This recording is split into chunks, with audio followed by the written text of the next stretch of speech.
ಸಾಷ್ಟಾಂಗ ನಮಸ್ಕಾರ ನಮಸ್ಕಾರ. ಆಚಾರ್ಯ.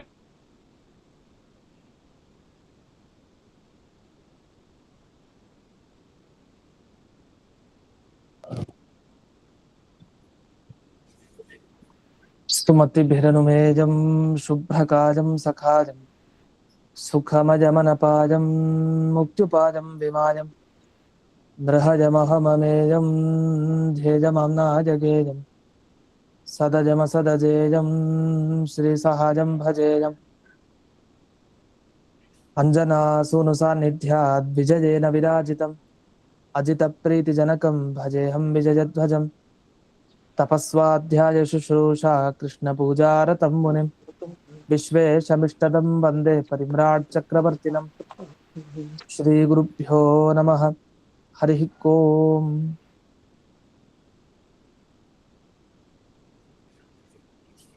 ಜನ್ಮಾದ್ಯಸ್ಯ ಯತೋನ್ವಜಾದಿತರತಶ್ಚಾರ್ಥೇಷ್ವಭಿಘ್ನಸ್ವರಾಟ್ ತೇನೇ ಬ್ರಹ್ಮ ಹೃದಯ ಆದಿ ಕವಜೆ ಮುಖ್ಯಂತಿ ಜಂ ಸೂರಜಃ ತೇಜೋ ವಾರಿಮೃದಾಂ ಯಥಾ ವಿನಿಮಯೋ ಯತ್ರ ತ್ರಿಸರ್ಗೋ ಮೃಷಾ ಧಾಮ್ನಾ ಸ್ವೇನ ಸದಾ ನಿರಸ್ತಕುಹಕಂ ಸತ್ಯಂ ಪರಂ ಧೀಮಹಿ. ಓಂ ಸ್ವಸ್ತ್ಯಸ್ತು ಸತಾಂ ಅಶೇಷ ಸನ್ಮಂಗಲಾನಿ ಭವಂತು. ಸಮ್ಯಕ್ ಶ್ಲೋಕೈಕ ಶ್ರವಣ ಪಠನ ಮಾತ್ರೇಣ ವಕ್ತುಶ್ಚ ಶ್ರೋತॄಣಾಂ ನಿಖಿಲ ಕಲಿಕೃತಕಲ್ಮಷ ಅಪನೋದನ ಪಟುತರೆ. ಶ್ರೀಮದ್ಭಾಗವತೆ ಮಹಾಪುರಾಣೆ ತೃತೀಯ ಸ್ಕಂಧೆ ದಶಮಾಧ್ಯಾಯೇ ಅದ್ಯ ಕಥಾನುವಾದೇ ಸತಿ ಕಿಂಚಿತ್ ಪೂರ್ವಕಥಾನುವಾದಃ.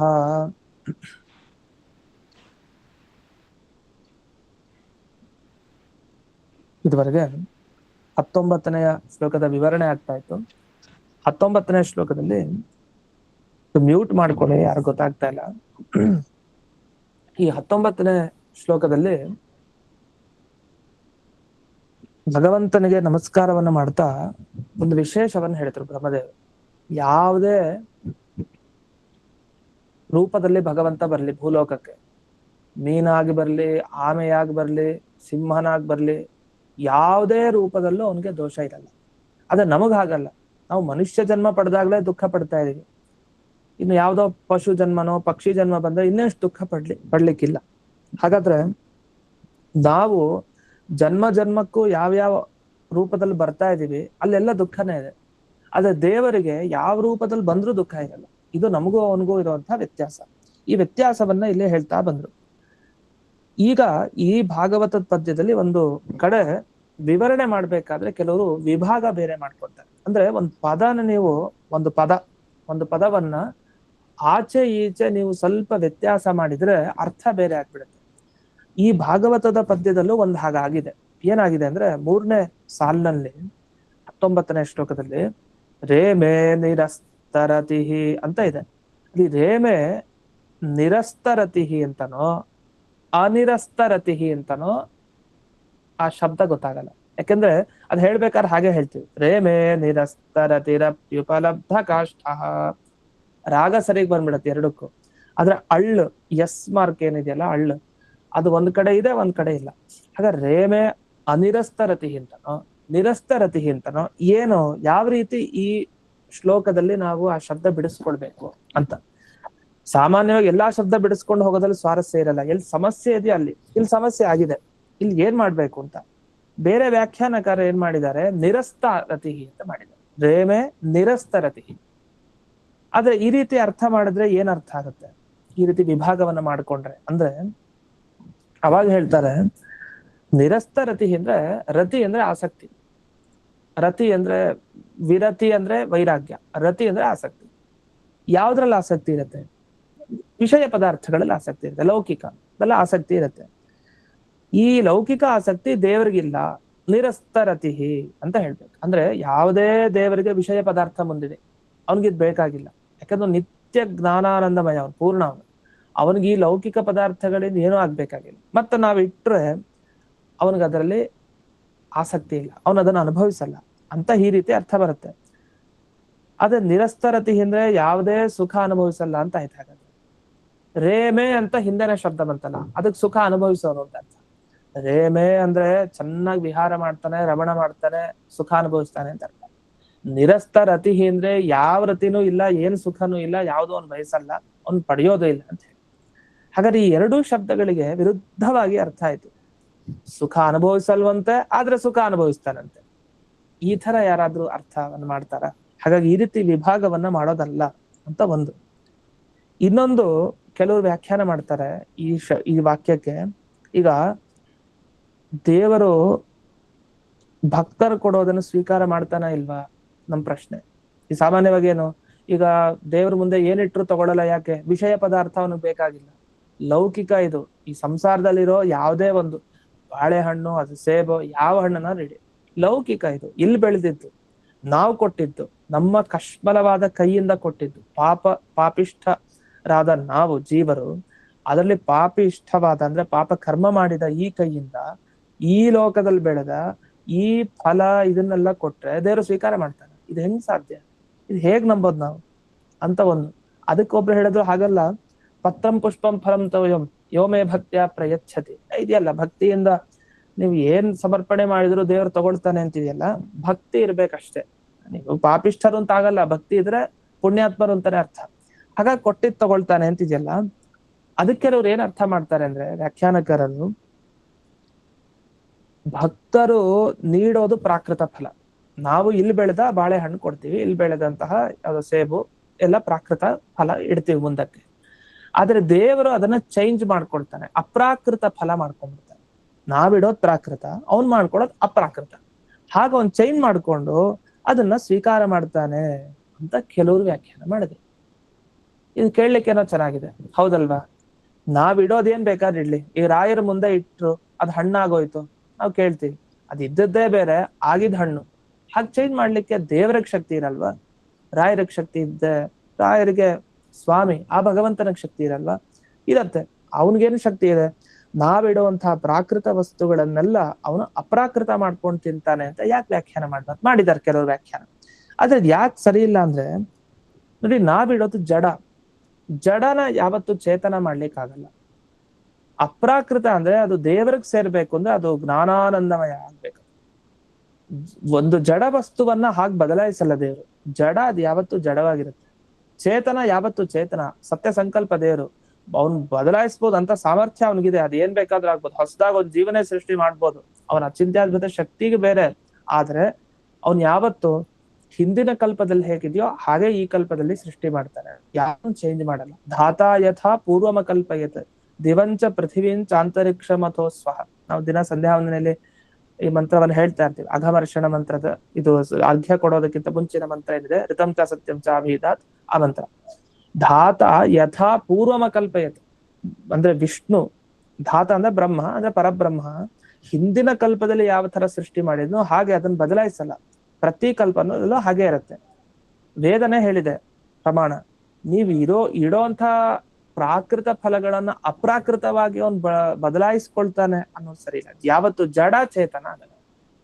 ಅವನಿಗೆ ಅನುಭವಿಸೋದು ಚೇತನನ್ನ, ನಾವಿಡೋದು ಜಡ.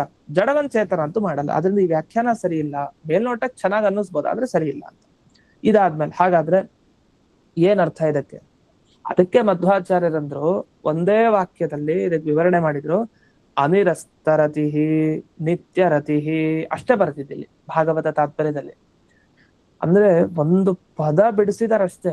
ಆ ಬಿಡಿಸಿರೋದಕ್ಕೆ ಎಷ್ಟು ಸೊಗಸಾದ ಅರ್ಥ ಇದೆ. ಬೇರೆಯವರೆಲ್ಲ ಎಡವ್ಬಿಟ್ರು ಈ ಶ್ಲೋಕಕ್ಕೆ ವ್ಯಾಖ್ಯಾನ ಮಾಡ್ತಾ ಭಾಗವತಕ್ಕೆ. ರೇಮೇ ನಿರಸ್ತರತಿಹಿ ಮಾಡ್ಕೊಂಡ್ಬಿಟ್ರು. ರೇಮೇ ಅನಿರಸ್ತರತಿಹಿ ಅಂತ ಮಾಡ್ಕೊಳ್ಬೇಕು ಅಂತ ಆಚಾರ್ಯರು ಮೊಟ್ಟ ಮೊದಲಿಗೆ ತೋರಿಸಿದ್ರು. ಅನಿರಸ್ತರತಿಹಿಂದ ಏನರ್ಥ? ಅವನಿಗೆ ಸುಖ ಇಲ್ಲ ಅಂತ ಇಲ್ವೇ ಇಲ್ಲ. ಒಂದು ದಿವಸ ನಿತ್ಯ ಸುಖ ಇದೆ ಅವನಿಗೆ ಅಂತ ಅರ್ಥ. ನಿತ್ಯ ಸುಖ ಇದ್ದು ರೇಮೆ ವಿಹಾರ ಮಾಡ್ತಾನೆ ಅಂತ. ಇಷ್ಟು ಒಳ್ಳೆ ಅರ್ಥ ಇದೆ. ಆ ಒಳ್ಳೆ ಅರ್ಥ ಬಿಟ್ಟು ಏನೇನೋ ವ್ಯಾಖ್ಯಾನ ಮಾಡಿದ್ದಾರೆ. ಹಾಗಾದ್ರೆ ಏನರ್ಥ? ಭಗವಂತನ ಸುಖ ಇದೆಯಲ್ಲ ಅದು ನಿತ್ಯ. ಅದು ಎಂದಿಗೂ ಈ ವಿಷಯ ಪದಾರ್ಥಗಳಿಂದ ಬರೋ ಸುಖ ಅಲ್ಲ. ನಿತ್ಯ ಸುಖ ಅಂದ್ರೆ ಅವನ ಸ್ವರೂಪದಲ್ಲೇ ಸೇರ್ಕೊಂಡಿರತ್ತೆ ಸುಖ. ನಮ್ಮಲ್ಲೂ ಹಾಗಿರುತ್ತೆ. ಸಜ್ಜೀವರಾದ್ರೆ ಅಂಥ ಸ್ವರೂಪದಲ್ಲಿ ಆ ಸುಖ ಇರುತ್ತೆ. ಆದ್ರೆ ಅದು ವ್ಯಕ್ತ ಆಗೋದು ಸರಿಯಾಗಿ ಮೋಕ್ಷದಲ್ಲಿ ಮಾತ್ರ. ಅದು ಭೂಲೋಕದಲ್ಲಿ ಆಗಲ್ಲ. ಗಾಢ ನಿದ್ರೆಯಲ್ಲಿದ್ದಾಗ ಒಂದೇನೋ ಒಂದು ಅಂಶ ಅಂತ ಹೇಳ್ತೀವಲ್ಲ, ಆತರ. ಅದು ಯಾವುದೇ ಬೇರೆ ಇದ್ರಿಂದ ಆನಂದ ಬಂದಿದ್ದಲ್ಲ. ಈಗ ಒಬ್ಬ ತುಂಬಾ ಮಲ್ಕೊಂಡಿದ್ದಾಗ, ತುಂಬಾ ನಿದ್ರೆಯಲ್ಲಿದ್ದಾನೆ, ಏನ್ ಶಬ್ದ ಆದ್ರೂ ಎಚ್ಚರ ಆಗ್ತಾ ಇಲ್ಲ, ಅವ್ನಿಗೆ ಆನಂದ ಆಯ್ತಾ ಇಲ್ವಾ? ಎಚ್ಚರ ಆದ ಕೂಡಲೇ ಹೇಳ್ತಾನೆ, ನಾನು ಇಷ್ಟೊತ್ತು ಆರಾಮ್ ಮಲಗಿದ್ದೆ ಅಂತ, ಸುಖ ಆಗಿತ್ತು ಅಂತ. ಸುಖ ಆಗ್ಲಿಕ್ಕೆ ಅವ್ನ್ ಕಣ್ಣು ತೆಗ್ದು ನೋಡ್ಲಿಲ್ಲ, ಕಿವಿನೂ ಇಲ್ಲ, ಏನೂ ಹಾಕೊಳ್ಳೂ ಇಲ್ಲ ಬಾಯಿಗೆ. ಮತ್ ಸುಖ ಹೆಂಗಾಯ್ತು?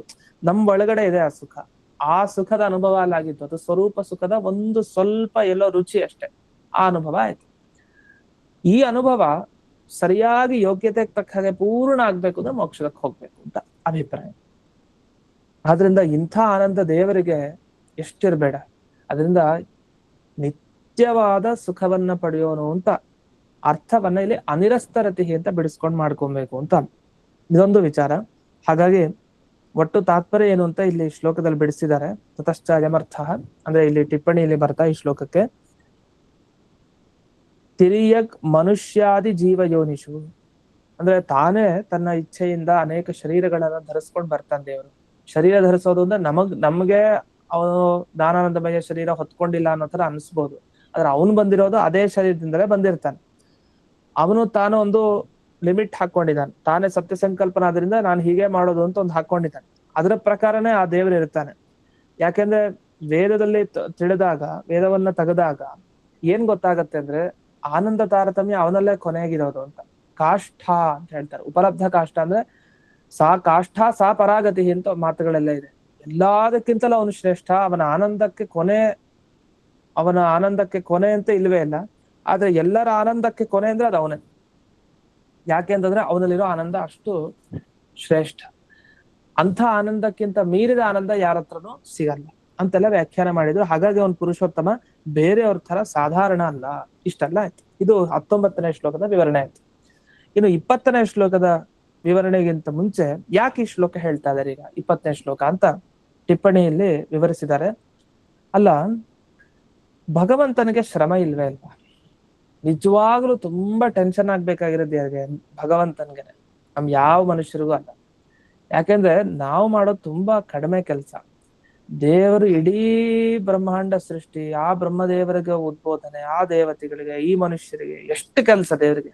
ಇಷ್ಟೊಂದು ಕೆಲಸ ಇರುವಂತಹ ದೇವರಿಗೆ ಆಗೋ ಶ್ರಮಕ್ಕೆ ಲೆಕ್ಕ ಇದೆಯಾ? ಅಷ್ಟು ಶ್ರಮ ದೇವರಿಗೆ. ಅವ್ನು ನಿದ್ರೆನೇ ಮಾಡ್ಬಾರ್ದು ಆ ಟೆನ್ಷನ್ಗೆ. ಹಾಗಾದೇನಾಯ್ತು? ಶ್ರಮ ಉದ್ರೇಕ ಉತ್ಥ ನಿದ್ರಾದಿರ್ಶನ. ಅವನಿಗೆ ಇಷ್ಟೊಂದು ಕೆಲಸ ಮಾಡೋದ್ರಿಂದ ಶ್ರಮ ಆಗ್ಲಿಲ್ವಾ? ಆಗಿದೆ, ಒಪ್ಲೇಬೇಕು. ಆ ಶ್ರಮ ಆದ್ಮೇಲೆ ಜಾಸ್ತಿ ಸುಸ್ತಾಗಲ್ವಾ? ಶ್ರಮ ಆಗಿದೆ ಅಂದ್ರೆ ಸುಸ್ತಾಗಿದೆ ಅಂತ. ಸುಸ್ತಾಗಿದೆ ಅಂದ್ರೆ ಏನಾಯ್ತು? ಆ ಸುಸ್ತು ಜಾಸ್ತಿ ಆದಾಗ ಶ್ರಮ ಉದ್ರೇಕ ಅಂದ್ರೆ ಜಾಸ್ತಿ ಆಗೋದು. ಚೆನ್ನಾಗಿ ಸುಸ್ತಾದಾಗ ಏನಾಗುತ್ತೆ? ಸಹಜವಾಗಿ ನಿದ್ರೆಗೆ ಜಾರ್ಬೇಕು. ಅವನಿಗೆ ನಿದ್ರೆ ಬಂದಿದೆ, ಹಾಗಾದ್ರೆ ತದ್ಗತಿ ದುರವಬೋಧ. ಅದರಿಂದ ಅವನಿಗೂ ನಿದ್ರೆ ಇದೆ ಅಂತಂದ ಮೇಲೆ ಅವನನ್ನ ನಾವ್ ಹೇಗ್ ತಿಳ್ಕೊಳ್ಳೋದು ಅಂತ ಪ್ರಶ್ನೆ. ಯಾಕೆಂದ್ರೆ ಅವನು ಎಚ್ಚರ ಇದ್ರೆ ಅವನ ಜ್ಞಾನವನ್ನು ಹೇಗಾದ್ರೂ ಅವನ ಅನುಗ್ರಹದಿಂದ ಪಡಿಬಹುದೋ ಏನೋ. ಅವನೇ ನಿದ್ರೆಗೆ ಜಾರಿದ ಮೇಲೆ ಅವನ ಬಗ್ಗೆ ನಾವೇನ್ ತಿಳ್ಕೊಳ್ಳೋದು? ಅಷ್ಟೇ ಅಲ್ದೇನೆ ಅವನ ಬಗ್ಗೆ ಸರಿಯಾಗಿ ನಾವು ತಿಳ್ಕೊಂಡ್ವಿ, ಹಾಗಾದ್ರೆ ಅವನಲ್ಲೂ ದೋಷ ಬಂತಲ್ಲ, ನಿದ್ರೆ ಏನ್ ಮಾಡ್ತಾನಲ್ಲ ಅವನು, ಶ್ರಮ ಆಯ್ತಲ್ವಾ ದೇವರಿಗೆ ಅಂತೆಲ್ಲ ಪ್ರಶ್ನೆ. ಈ ಪ್ರಶ್ನೆಯನ್ನ ಬ್ರಹ್ಮಸೂತ್ರದ 1ನೇ ಅಧ್ಯಾಯದಲ್ಲೂ ಮಾಡ್ಕೊಡ್ತಾರೆ. ಭಾಗವತ ಬ್ರಹ್ಮಸೂತ್ರ ಅದ್ರ ಜೊತೆಗೆ ಹಾಗೇ ಇದೆ ಅಂಟುಕೊಂಡು ವಿಷಯಗಳನ್ನ. ಅಷ್ಟು ಸಿದ್ಧಾಂತ ವಿಷಯಗಳಲ್ಲಿ ಒಂದೇ. ಕಥೆ ಹೇಳಿಲ್ಲ ಬ್ರಹ್ಮಸೂತ್ರದಲ್ಲಿ ಬಿಟ್ರೆ, ಕೃಷ್ಣನ್ ಕಥೆ ಬೇರೆ, ಇವರೆಲ್ಲ ಕಥೆಯನ್ನ. ಸಿದ್ಧಾಂತ ವಿಷಯಗಳು ಒಂದೇ ತರ ಇರುತ್ತೆ. ಏನ್ ತತ್ವ ಪ್ರಮೇಯ ತಿಳ್ಕೊಳ್ಬೇಕು ಅದೆಲ್ಲ ಒಂದೇ ತರ. ಅಲ್ಲೂ ಹೇಳ್ತಾರೆ, ರಮಣಂ ನಾತಿಯತ್ನಸ್ಯ ವಿಕ್ಷೇಪಾದೇವ ಯುಜ್ಯತೆ. ರಮಣಂ ನಾತಿಯತ್ನಸ್ಯ ವಿಕ್ಷೇಪಾದೇವ ಯುಜ್ಯತೆ ಅನುವ್ಯಾಖ್ಯಾನದಲ್ಲಿ ಮಧ್ವಾಚಾರ್ಯ ಹೇಳೋ ಮಾತು ಇದು. 1ನೇ ಅಧ್ಯಾಯ ಬ್ರಹ್ಮಸೂತ್ರದಲ್ಲಿ ಬರುತ್ತೆ. ಅತಿಯತ್ನಸ್ಯ, ತುಂಬಾ ಪ್ರಯತ್ನ ಪಡ್ತಾರಲ್ಲ, ಅಂತ ಕಷ್ಟಪಟ್ಟು ಕೆಲಸ ಮಾಡ್ತಾ ಇರ್ತಾರಲ್ಲ, ಅವ್ರಿಗೆ ಸಂತೋಷ ಎಲ್ಲಿಂದ ಬರುತ್ತೆ? ಯಾಕಂದ್ರೆ ಆ ಕೆಲ್ಸ ಈ ಕೆಲ್ಸ ದಿನದಲ್ಲಿ 100 ಕೆಲ್ಸ ಅವ್ರಿಗೆ. ಕೆಲವರು ಒಂದೇ ಕೆಲ್ಸ ಇರುತ್ತೆ, ಒಂದೇ ಪ್ರಾಮಾಣಿಕ ಒಂದನೇ ಮಾಡ್ತಾ ಹೋಗ್ತಾರೆ. ಆದ್ರೆ ಹಾಗಲ್ಲ, ಅಲ್ಲಿ ಹೋಗ್ಬೇಕು ಇಲ್ಲಿ ಹೋಗ್ಬೇಕು, ಆ ಕೆಲ್ಸ ಇದು ಕೆಲ್ಸ. ಇವ್ರಿಗೆಲ್ಲ ಏನಾಗುತ್ತೆ ಅಂದ್ರೆ ರಮಣಂ ಕಥಂ, ಸುಖ ಹೇಗಿರುತ್ತೆ ಅವ್ರಿಗೆ? ಯಾಕಂದ್ರೆ ವಿಕ್ಷೇಪ ಆಗೋದು ಅಂದ್ರೆ ಮನಸ್ಸು ಚಂಚಲ ಆಗತ್ತೆ. ಅದು ಮಾಡ್ಬೇಕಾ ಇದ್ ಮಾಡ್ಬೇಕಾ, ಓ ಇದು ಮಾಡಿಲ್ಲ ಇನ್ನು ಅಂತ. ಆ ಮನಸ್ಸಿನ ಚಾಂಚಲ್ಯ ವಿಕ್ಷೇಪತೆ ಅಂತ ಕರೀತಾರೆ ಅದನ್ನ. ಅದಿದ್ದಾಗ ರಮಣ ಸುಖ ಆಗ್ಲಿಕ್ಕೆ ಸಾಧ್ಯ ಇಲ್ಲ ಒಬ್ಬ ವ್ಯಕ್ತಿಗೆ. ಅಂದ್ಮೇಲೆ ದೇವರಿಗೆ ಅತಿ ಯತ್ನ ಇರಲ್ವಾ ಇಡೀ ಬ್ರಹ್ಮಾಂಡ ಸೃಷ್ಟಿ ಮಾಡ್ಬೇಕು ಅಂದ್ರೆ? ಮತ್ತೆ ಅವನಿಗೆ ಸುಖ ಹೇಗೆ ಅಂತ ಅಲ್ಲೆಲ್ಲ ಅನುವ್ಯಾಖ್ಯಾನದಲ್ಲಿ ಆಚಾರ್ಯ ಪ್ರಶ್ನೆ ಮಾಡ್ತಾರೆ. ಜಯತೀರ್ಥರು ತುಂಬಾ ಸುಂದರವಾಗಿ ಅದ್ರ ವಿವರಣೆ ಮಾಡಿ ಉತ್ತರವನ್ನು ಆಚಾರ್ಯರ ಮಾತಿನಿಂದ ಕೊಟ್ಟಿದ್ದಾರೆ. ಅದೇ ತರದ ಪ್ರಶ್ನೆ ಇಲ್ಲಿ ಬಂದಿದೆ. ಅಲ್ಲ, ಇನ್ನೊಂದು ಪ್ರಶ್ನೆ ಮಾಡ್ಕೊಂಡ್ರು. ಇಲ್ಲ, ನಿದ್ರೆ ಅನ್ನೋದು ಅವಿದ್ಯಾ ಕಾರ್ಯ. ಯಾರಿಗೆ ಅವಿದ್ಯೆ ಇದೆಯೋ ಅದರ ಕಾರ್ಯ ನಿದ್ರೆ. ಇವನ್ಗೆ ಅವಿದ್ಯೆ ಎಲ್ಲಿಂದ ಬರುತ್ತೆ ಅಂದ್ರೆ ಅದ್ ಹಾಗಲ್ಲ. ನಾವು ಮಾಡೋ ನಿದ್ರೆಗೂ ದೇವ್ರು ಮಾಡೋ ನಿದ್ರೆಗೂ ಸ್ವಲ್ಪ ವ್ಯತ್ಯಾಸ ಇದೆ ಅಂತ ಹೇಳ್ಬೇಕು. ಅದನ್ನೆಲ್ಲಿ ಹೇಳ್ತಾರೆ, ಸಾಪಿ ಲೋಕ ನಿದ್ರಾ ವಿಲಕ್ಷಣ ಏವ. ಲೋಕ ನಿದ್ರೆಗಿಂತ ಅದು ವಿಲಕ್ಷಣವಾದ ನಿದ್ರೆ ದೇವ್ರು ಮಾಡೋದು. ಹಾಗಾದ್ರೆ ಏನಿದ್ರ ಅಭಿಪ್ರಾಯ ಅಂದಾಗ 20ನೇ ಶ್ಲೋಕದಲ್ಲಿ ತಿಳಿಸ್ತಾ ಇದ್ದಾರೆ. ಅದೇನು ಅಂತ ನೋಡೋಣ. ಯೋ ವಿದ್ಯಯಾನುಪಹತೋಪಿ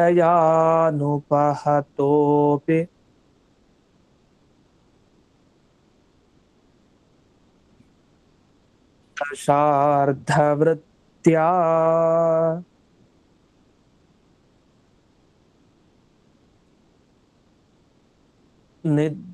ನಿದ್ರಾಮುವಾಹ ಜಠರೀಕೃತ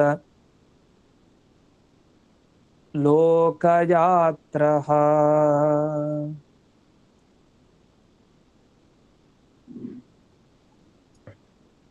ಅಂತರ್ಜಲೇ ಹಿ ಕಶಿಪು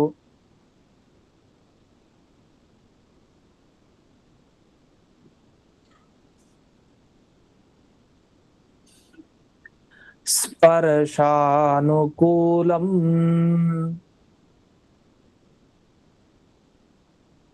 ಭೀಮೋರ್ಮಿಮಾಲಿನಿ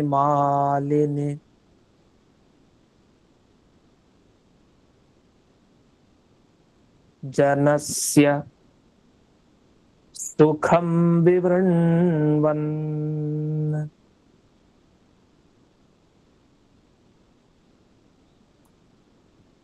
ದಶಾರ್ಧ ವೃತ್ಯ. ನಿಜ, ದೇವರಿಗೆ ಅವಿದ್ಯೆ ಇಲ್ಲ. ಯಾರಿಗೆ ಅವಿದ್ಯೆನೋ ಅವ್ರಿಗೆ ನಿದ್ರೆ ಬರೋದು. ಅಂದ್ರೆ ಅಜ್ಞಾನಕ್ಕೆ ಯಾರು ಶರಣಾಗತರಾಗಿರ್ತಾರೋ, ಅಜ್ಞಾನ ಯಾರನ್ನ ತೊಂದರೆ ಕೊಡ್ಲಿಕ್ಕೆ ಮುಂದೆ ಹೋಗುತ್ತೋ ಅಂಥ ವ್ಯಕ್ತಿಗಳಿಗೆ ನಿದ್ರೆ ಬರೋದು ಸಹಜ. ದೇವರಿಗೆ ಇಂಥ ನಿದ್ರೆ ಇಲ್ಲ. ಯಾಕಂದ್ರೆ ಈ ಅವಿದ್ಯೆಯ ಪ್ರಭೇದ 5 ಇದೆ. 5 ವಿಭಾಗ ಇರುತ್ತೆ ಅವಿದ್ಯೆಯಲ್ಲಿ. 5 ಪರ್ವ ಅಂತ ಕರೀತಾರೆ. ದಶ ಅರ್ಧ, 10ರಲ್ಲಿ ಅರ್ಧ ಅಂದ್ರೆ 5. 5 ವೃತ್ಯ, 5 ವೃತ್ತಿ ಇದೆ, ಪರ್ವಗಳಿದೆ, ವಿಭಾಗಗಳು ಅವಿದ್ಯೆಯಲ್ಲಿ. ಇದ್ಯಾವುದು ದೇವರಿಗಿಲ್ಲ. ಅದರ ಬಾಧೆನೂ ತೊಂದರೆನೂ ಆಗಲ್ಲ ದೇವರಿಗೆ. ಆದ್ರೆ ಭಗವಂತ ಮಲ್ಕೊಳ್ತಾನೆ. ಅವನು ಮಲ್ಕೊಳ್ಳೋದು ಸತ್ಯ. ಯಾಕೆಂದ್ರೆ ಅವನ ಹಾಸಿಗೆ ಅಂತ ಪ್ರಸಿದ್ಧಿ ಯಾವ್ದಕ್ಕಿದೆ? ಅಹಿ ಕಶಿಪು ಸ್ಪರ್ಶ ಅನುಕೂಲಂ. ಕಶಿಪು ಅಂತಂದ್ರೆ ಹಾಸಿಗೆ ಅಂತ ಅರ್ಥ. ಯಾವ್ದು ಹಾಸಿಗೆ ದೇವರಿಗೆ? ಅಹಿ. ಅಹಿ ಅಂದ್ರೆ ಸರ್ಪ, ಅಂದ್ರೆ ಶೇಷ. ಶೇಷದೇವರ ಹಾಸಿಗೆ. ಆ ಶೇಷದೇವರ ಹಾಸಿಗೆಗೂ, ಅಂದ್ರೆ ಶೇಷದೇವರೇ, ಇನ್ನೇನಿಲ್ಲ, ಶೇಷದೇವರು ಬಿಟ್ಟು ಇನ್ನೊಂದು ಹಾಸಿಗೆ ಅಂತಿಲ್ಲ, ಅವರೇ ಹಾಸಿಗೆ. ಆ ಹಾಸಿಗೆಗೂ ದೇವರಿಗೂ ಸ್ಪರ್ಶ ಆಗಬೇಕು. ಅದಕ್ಕೆ ಅನುಕೂಲ ಆಗೋ ತರ ಇವನು ನಿದ್ರೆ ಮಾಡ್ತಾನೆ. ಹಾಗಾದ್ರೆ ಶೇಷಶಾಹಿ ಆಗಿರ್ತಾನೆ ಅಂತ ತಾತ್ಪರ್ಯ. ಯಾವಾಗ? ಜಲೆ ಅಂತಹ, ಪ್ರಳಯ ಕಾಲದಲ್ಲಿ ಅಂತ ಅರ್ಥ. ಪ್ರಳಯ ಕಾಲದ ನೀರಿನಲ್ಲಿ ಹಾಗಿರ್ತಾನೆ. ಅದು ಬೇರೆ ಭಯಂಕರ ಅಲೆಗಳು ಆ ಪ್ರಳಯ ಕಾಲದಲ್ಲಿ. ಅದನ್ನ ಭೀಮ ಊರ್ಮಿ ಮಾಲಿನಿ ಅಂತಾರೆ. ಭೀಮ ಅಂದ್ರೆ ಭಯಂಕರ. ಯಾವುದು? ಊರ್ಮಿ. ಊರ್ಮಿ ಅಂದ್ರೆ ಅಲೆಗಳು, ಭಯಂಕರವಾದ ಅಲೆಗಳು. ಆಚೆ ಈಚೆ ಅಲ್ಲೋಲ ಕಲ್ಲೋಲ ಆಗ್ತಾ ಇದೆ. ನೀರ್ ಒಳಗಡೆ ಆರಾಮಾಗಿ ದೇವರು ಶೇಷಶಯನನಾಗಿ ಇದ್ದಾನೆ. ಏನ್ ಮಾಡ್ಕೊಂಡಿದ್ದಾನೆ? ಒಬ್ನೇ ಇಲ್ಲ. ಅವನು ಏನಾರು ಆದ್ರೆ ನಮ್ ಕಥೆ ಏನು? ಯಾಕಂದ್ರೆ ಅವನು ತನ್ನ ಉದರದ ಒಳಗಡೆ ಎಲ್ಲ ಮುಕ್ತಿಯನ್ನ ಪಡಿಲಿಕ್ಕೆ ಯಾರ್ಯಾರು ಯೋಗ್ಯ ಜೀವರೋ ಅವ್ರನ್ನೆಲ್ಲ ಒಳಗಡೆ ಇಟ್ಕೊಂಡಿದ್ದಾನೆ. ಅವರು ಸುಖ ಅನುಭವಿಸ್ತಾ ಇದ್ದಾರೆ. ಅವನ ಉದರದ ಒಳಗಡೆ ಇತ್ತು, ಅದೇ ಮೋಕ್ಷ ಸ್ಥಾನ, ಅಲ್ಲಿದ್ದಾರೆ. ಹೀಗೆ ಭಗವಂತ ಯಾವುದೇ ಒಂದು ನಿದ್ರೆಯಿಂದ ಬಾಧಿತನಲ್ಲ. ಅವನು ಯಾವುದೇ ಅವಿದ್ಯೆಯ ಸಂಬಂಧ ಅವನಿಗಿಲ್ಲ. ಇಲ್ಲದೆ ಹೋದ್ರು ಪ್ರಳಯ ಕಾಲದ ನೀರಿನಲ್ಲಿ ಶೇಷದೇವರ ಮೇಲೆ ಮಲ್ಕೊಂಡು ತನ್ನ ಉದರದ ಒಳಗಡೆ ಮುಕ್ತಿಯೋಗ್ಯ ಜೀವನ ಇಟ್ಕೊಂಡು ಅವ್ರಿಗೆಲ್ಲ ಸುಖ ಕೊಟ್ಟಿರ್ತಾನೆ. ಅಂಥ ಭಗವಂತ ನಿನಗೆ ನಮಸ್ಕಾರ ಅಂತ ಇಲ್ಲಿ ಬ್ರಹ್ಮದೇವರು ತಾವು ನಮಸ್ಕಾರವನ್ನ ಸಮರ್ಪಣೆ ಮಾಡಿದ್ದಾರೆ. ಇದರ ವಿವರಣೆಯಾಗಿ ಒಂದ್ ಮಾತು ಹೇಳ್ತಾರೆ. ಅಲ್ಲ, ಅವಿದ್ಯೆಯಿಂದ ಅವನಿಗೇನು ತೊಂದರೆ ಆಗಲ್ಲ ಅಂತ ಹೇಳ್ತಿರಲ್ಲ. ವಸ್ತುತಃ ಕೆಲವ್ರು ಏನು ಹೇಳ್ತಾರೆ ಅಂದ್ರೆ, ಇರೋದು ಅವಿದ್ಯೆ ದೇವರಿಗೆ, ಜೀವರಿಗಲ್ಲ ಅಂತ ಹೇಳ್ತಾರೆ. ಯಾಕೆ? ಜೀವ ಅನ್ನೋ ತತ್ವನೇ ಸುಳ್ಳು, ಜೀವ ಅಂತಿಲ್ಲ. ಈ ಅವಿದ್ಯೆ ಏನ್ ಮಾಡುತ್ತೆ ಅಂದ್ರೆ, ಒಬ್ಬ ಬ್ರಹ್ಮನನ್ನ ಸಂಸಾರದಲ್ಲಿ ಬೀಳಿಸುತ್ತೆ ಅವಿದ್ಯೆ. ಆ ಸಂಸಾರದಲ್ಲಿ ಬಿದ್ದ ಬ್ರಹ್ಮ ಜೀವ ಆಗ್ಬಿಡ್ತಾನೆ. ಒಬ್ಬ ಇಬ್ಬ ಅಲ್ಲ, ಅನಂತ ಜೀವ ಆಗ್ತಾನೆ ಬ್ರಹ್ಮ. ಯಾಕೆ? ಅವಿದ್ಯೆಯಿಂದ. ಅವಿದ್ಯೆ ಹಿಂದಿರೋದ್ರಿಂದ ಏನಾಗ್ತಾ ಇದೆ? ಒಬ್ಬನೇ ಶುದ್ಧ ಚೇತನ, ಒಬ್ಬ ಬ್ರಹ್ಮ ಅನಂತ ಜೀವರಾಶಿಗಳಾಗಿ ಕಾಣ್ತಾ ಇದ್ದಾನೆ. ಹಾಗಾದ್ರೆ ಅವಿದ್ಯೆ ಇರೋದು ಜೀವರಿಗ, ಬ್ರಹ್ಮನಿಗೆ? ಬ್ರಹ್ಮನಿಗೆ ಅವಿದ್ಯೆ. ಮತ್ತೆ ನೀವು ಬ್ರಹ್ಮನಿಗಿಲ್ಲ ಅಂತ ಹೇಳ್ತಿರಲ್ಲ, ಅಂದ್ರೆ ಎಂತ ಮೂರ್ಖತನ. ದೇವರಿಗೆ ಅವಿದ್ಯೆ ಹೇಳೋ ತರ ಆಗ್ಬಿಟ್ರೆ ಇದೆಂಥ ನಮ್ಮ ಅವಿದ್ಯೆ. ಹಾಗಾಗಿ ಅವಿದ್ಯೆ ದೇವರಿಗಿಲ್ಲ.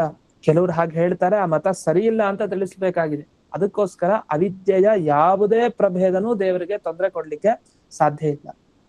ಅಷ್ಟೇ ಅಲ್ಲ, ಅವ್ನ್ ಮಲಗಿದ್ ಯಾಕೆ ಗಮನಿಸಿ, ಜನರಿಗೆ ಸುಖ ಕೊಡ್ಲಿಕ್ಕೆ ತಾನು ಮಲ್ಕೊಂಡಿದ್ದಾನೆ. ಮತ್ತಿನ್ನ ಚಟುವಟಿಕೆ ಮಾಡ್ಬೇಕು ಅಂದ್ರೆ ಅವನು ಅವಾಗೆಲ್ಲ ಹೊರಗೆ ಹಾಕ್ಬೇಕು. ಮತ್ತೆ ಅದ್ ಬೇಡ ಅಂತ ಹೇಳಿ ಭಗವಂತ ಈ ಬೇರೆಯವರ ಪ್ರಯೋಜನಕ್ಕೋಸ್ಕರ ತಾನು ಹಾಗೆ ಮಲ್ಕೊಂಡಿರೋದು.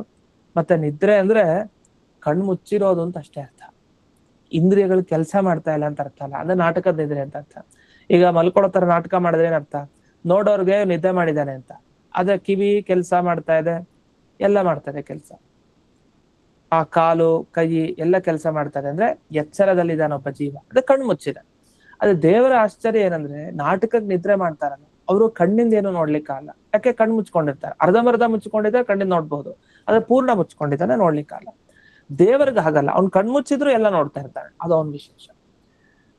ಹಾಗಾಗಿ ಏನಾಯ್ತು, ನಿದ್ರೆ ಅಂದ್ರೆ ದೇವರಿಗೆ ಕಣ್ಮುಚ್ಚೋದು ಅಂತ ಅಷ್ಟೇ ಅರ್ಥ. ಅದನ್ನೇ ಇಲ್ಲಿ ಹೇಳ್ತಾರೆ, ನಿದ್ರಾ ಮುದ್ರಿತ ನೇತ್ರತ್ವಂ ಅಂತ ಹೇಳ್ತಾರೆ. ಮುದ್ರಿತ ನೇತ್ರ ಅಂದ್ರೆ ಮುದ್ರೆಗೊಳ್ಳೋದು, ಅಂದ್ರೆ ಹೀಗೆ ಮುಚ್ಚೋದು ಅಂತ ಅರ್ಥ. ಕಣ್ಣು ಮುಚ್ಚೋದು, ಅದನ್ನು ಮುದ್ರಿತ ನೇತ್ರರು ಅಂತ ಕರೀತಾರೆ. ಅಂತ ಮುದ್ರಿತ ನೇತ್ರ ಅಷ್ಟೇ ಹೊರತು ಸರ್ವ ಇಂದ್ರಿಯ ಉಪರಮೋ ನ, ಎಲ್ಲಾ ಇಂದ್ರಿಯಗಳ ಕೆಲಸ ಏನಾಗ್ಲಿಲ್ಲ ಅಂತಲ್ಲ. ಕಣ್ಣು ಮುಚ್ಕೊಂಡು ಸುಮ್ಮನೆ ಇರ್ತಾನೆ, ಎಲ್ಲಾ ಇಂದ್ರಿಯಗಳ ಕೆಲಸ ಮಾತ್ರ ಹಾಗೇ ಇರುತ್ತೆ ಅಂತ ಅರ್ಥ. ಇನ್ನು ಈ ಭಗವಂತ ತಾನು ಹಾಸಿಗೆಯನ್ನ ಮಾಡಿಕೊಂಡು ಶೇಷದೇವರನ್ನ ಏನಿದ್ದಾನೆ, ಆ ಶೇಷದೇವರಿಗೂ ಭಗವಂತನಿಗೂ ಸ್ಪರ್ಶ ಆಗ್ಬೇಕು ಅಂದ್ರೆ ಶೇಷದೇವರು ಎಷ್ಟು ವಿಸ್ತಾರವಾಗಿದ್ದಾರೆ ಅದನ್ನ ನೆನಪಿಸ್ಕೊಂಡು. ಈಗ ದೇವರ ದೇಹ ಹೊತ್ಕೊಳ್ಬೇಕು ಅಂದ್ರೆ ಶೇಷದೇವರ ಮೇಲೆ ಅವನ ಅನುಗ್ರಹ ಇರ್ಲೇಬೇಕು. ಒಂದ್ ರೂಪದಲ್ಲಿ ಶೇಷದೇವರ ಒಳಗಡೆ ಅವನೇ ಇರ್ತಾನೆ, ಅವನನ್ನೇ ಅವನು ಹೊತ್ಕೊಳ್ಬೇಕಷ್ಟೇ, ಬೇರೆ ಯಾರು ಹೊತ್ಕೊಳ್ಲಿಕ್ಕೆ ಆಗಲ್ಲ. ಆದ್ರೂ ಅವನ ರೂಪ ತುಂಬಾ ದೊಡ್ಡದಾದ್ರಿಂದ ಶೇಷದೇವರನ್ನು ಹಾಗೆ ಅವನು ದೊಡ್ಡದಾಗಿ ಮಾಡ್ಕೊಂಡಿದ್ದಾನೆ. ಶೇಷದೇವರ ಆ ಶರೀರನು ಅಷ್ಟು ದೊಡ್ಡದು. ಅಷ್ಟು ದೊಡ್ಡ ಶರೀರದಲ್ಲಿ ದೇವರು ತಾನು ನಿದ್ರೆಯನ್ನ ತಾನು ಮಾಡಿದ್ದಾನೆ ಅಂತ ಇಷ್ಟು ವಿವರಣೆಯನ್ನ ಮಾಡ್ತಾ, ಜಠರೀಕೃತ ಲೋಕಸ್ಥಿತಿ ಅಂತ ಹೇಳ್ತಾರೆ. ಜಠರೀಕೃತ ಅಂದ್ರೆ ಎಲ್ಲ ಜಠರದ ಒಳಗಡೆ, ಅಂದ್ರೆ ಹೊಟ್ಟೆಯ ಭಾಗದಲ್ಲಿ ಎಲ್ಲ ಲೋಕಸ್ಥಿತಿಯನ್ನ ಇಟ್ಕೊಂಡಿದ್ದಾನೆ. ಅಂದ್ರೆ ಯಾವುದೇ ಜನ ಏನೂ ಕೆಲಸ ಮಾಡ್ದೇನೆ ತನ್ನ ಒಳಗಡೆ ತಾನು ಇಟ್ಕೊಂಡಿದ್ದಾನೆ. ಈ ನಿದ್ರೆ ತನಗೋಸ್ಕರ ಅಲ್ಲ, ಬೇರೆಯವ್ರಿಗೋಸ್ಕರ. ಈ ರೀತಿಯಲ್ಲಿ ನೋಡಿದಾಗ ಭಗವಂತನ ನಿದ್ರೆಗೂ ನಮ್ ನಿದ್ರೆಗೂ ತುಂಬಾ ವ್ಯತ್ಯಾಸ ಬಂತು. ಯಾಕೆಂದ್ರೆ ದೇವರ ನಿದ್ರೆ ಅಂದ್ರೆ ನೋಡಿ, ಅವನಿಗೆ ಅವಿದ್ಯೆ ಇಲ್ಲದೆ ನಿದ್ರೆ ಮಾಡ್ದ. ಹಾಗೆ ಅವನ್ ನಾಟಕದ ನಿದ್ರೆ ನಮ್ ತರ ನಾಟಕದ ನಿದ್ರೆ ಅಲ್ಲ. ಹಾಗೆ ಅವನ ನಿದ್ರೆಯಲ್ಲಿ ತನ್ನ ಉದರದೊಳಗಡೆ ಇಡೀ ಜಗತ್ತನ್ನ ಇಟ್ಕೊಂಡಿದ್ದಾನೆ, ನಾವ್ ಆ ತರ ಇಲ್ಲ. ಹಾಗೆ ಪ್ರಳಯ ಕಾಲದ ಆ ಅಲ್ಲೋಲ ಕಲ್ಲೋಲ ಆಗುವಂತಹ ನೀರಿನ ಒಳಗಡೆ ಅವನು ಮಲ್ಕೊಂಡಿದ್ದಾನೆ. ಇದು ಆಶ್ಚರ್ಯ, ನಮಗಂಥ ನಿದ್ರೆ ಆಗಲ್ಲ. ಶೇಷದೇವರ ದೊಡ್ಡ ಶರೀರದಲ್ಲಿ ಹಾಗೆ ಮಲಗಿದ್ದಾನೆ, ಆ ನಿದ್ರೆ ನಮ್ ಕೈಲಾಗಲ್ಲ. ಇನ್ನೊಬ್ಬರ ಸುಖಕ್ಕಾಗಿ ತಾನ್ ನಿದ್ರೆ ಮಾಡಿದ್ದಾನೆ, ಇದು ನಮ್ ಕೈಲಾಗಲ್ಲ. ನಮ್ ಸುಖಕ್ಕೆ ನಾವು ನಿದ್ರೆ ಮಾಡೋದು. ಈ ತರ ಎಲ್ಲಾ ವಿಚಾರಗಳನ್ನು ಗಮನಿಸಿದ್ರೆ ಈ ಶ್ಲೋಕದಲ್ಲಿ ನಮ್ಮ ನಿದ್ರೆಗೂ ದೇವರ ನಿದ್ರೆಗೂ ವ್ಯತ್ಯಾಸ ಇದೆ. ಹಾಗಾಗಿ ದೇವರ ನಿದ್ರೆ ಮಾಡ್ತಾನೆ, ಅವನಲ್ಲಿ ದೋಷ ಇದೆ, ಖಂಡಿತ ಹಾಗೆ ಯೋಚಿಸ್ಬೇಡಿ ಅಂತ ಬ್ರಹ್ಮದೇವರು ಅಂಥ ನಾಟಕ ನಿದ್ರೆ ಮಾಡುವಂತಹ ದೇವರಿಗೆ, ಯೋಗ ನಿದ್ರೆಯನ್ನು ಮಾಡುವಂತಹ ದೇವರಿಗೆ ನಮಸ್ಕಾರವನ್ನ ಇಲ್ಲಿ ಸಲ್ಲಿಸಿದ್ದಾರೆ. ಈ ರೀತಿ ಅವರು ಸ್ತೋತ್ರವನ್ನ ಮಾಡ್ತಾ ಇದ್ದಾರೆ. ಇದು ಮುಂದೆನೂ ಮಾಡ್ತಾ ಹೋಗ್ತಾರೆ. ಬ್ರಹ್ಮದೇವ ಸ್ತೋತ್ರ ಮಾಡಿದ್ದಿನ್ನೂ ಮುಕ್ತಾಯ ಮಾಡಿಲ್ಲ ಅವರು. ಅಷ್ಟು ಬ್ರಹ್ಮದೇವರಿಗೆ ಅಷ್ಟು ತಪಸ್ ಮಾಡಿದಾರಲ್ಲ, ವರ್ಷಗಳ ಕಾಲ, ಅಷ್ಟೊಂದು 1000 ವರ್ಷ ಆ ತಪಸ್ ಮಾಡದ್ಮೇಲೆ ದೇವರು ಬಂದು ಒಲ್ದಿದಾನಲ್ಲ, ಆ ಒಲ್ದಿದ್ದಕ್ಕೆ ಒಂದು 5-6 ಶ್ಲೋಕದಲ್ಲಿ ಸ್ತೋತ್ರ ಮಾಡಿ ಮುಕ್ತಾಯ ಮಾಡ್ಬಿಡ್ತಾರ. ಆ ತಪಸ್ಸಿನ ಪ್ರಭಾವ ಇನ್ನು ಮಾಡ್ತಾನೆ ಇದ್ದಾರೆ. ಇನ್ನು ಮುಂದಕ್ಕೆ ಏನು ಸ್ತೋತ್ರ ಮಾಡ್ತಾ ಇರೋದು ನಾಳೆ ದಿವಸ ನೋಡೋಣ ಅಂತ ಹೇಳ್ತಾ ಇಂದಿನ ಪಾಠವನ್ನ ಗುರುವಂತರ್ಗತ ವ್ಯಾಸತೀರ್ಥ ಗುರುವಂತರ್ಗತ ಭಾರತೀ ರಮಣ ಮುಖ್ಯ ಪ್ರಾಣಾಂತರ್ಗತ ಶ್ರೀಮನ್ಮೂಲ ಗೋಪಾಲಕೃಷ್ಣನಿಗೆ ಅರ್ಪಣೆ ಮಾಡ್ತಾರೆ. ಶ್ರೀಕೃಷ್ಣಾರ್ಪಣ. ನಮಸ್ಕಾರ ಆಚಾರ್ಯರೇ. ಧನ್ಯವಾದಗಳು. ನಮಸ್ಕಾರ.